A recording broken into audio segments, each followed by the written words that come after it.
I guess an indication that the YR10 gene for resistance to stripe rust is starting to break down.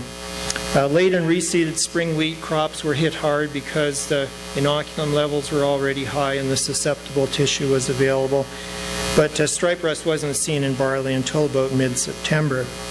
Up in central Alberta, Kelly Turkington and Maureen Rohala, as well as Kay Kwan-Shi and colleagues with Alberta Agriculture, were surveying around central Alberta.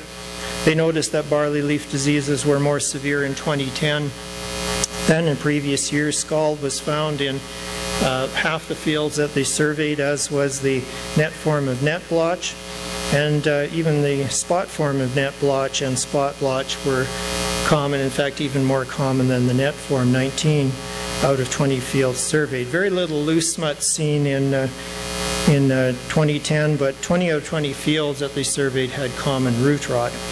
Tan spot and septoria leaf spot were also very common in central Alberta, especially in wheat fields. Stripe rust didn't show up until later. This disease usually blows in as airborne spores from the Pacific Northwest and sort of work their way up from south to north, and they didn't find any in winter wheat or spring wheat or barley fields until July, but from that point on they did see it off and on.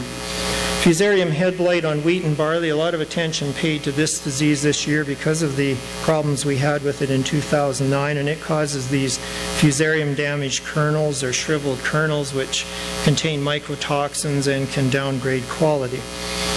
In 2010, head blight was observed in wheat fields in southern Alberta by mid-August.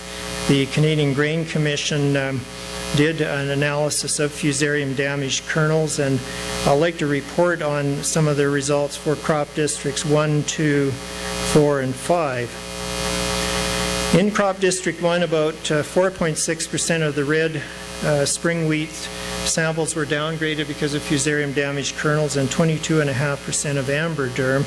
This level is a little bit below what we saw in 2009, but this level is definitely up from 2009. Crop district 2, 8.1% of red spring wheats were downgraded because of FDKs, and 10.5% of amber durum.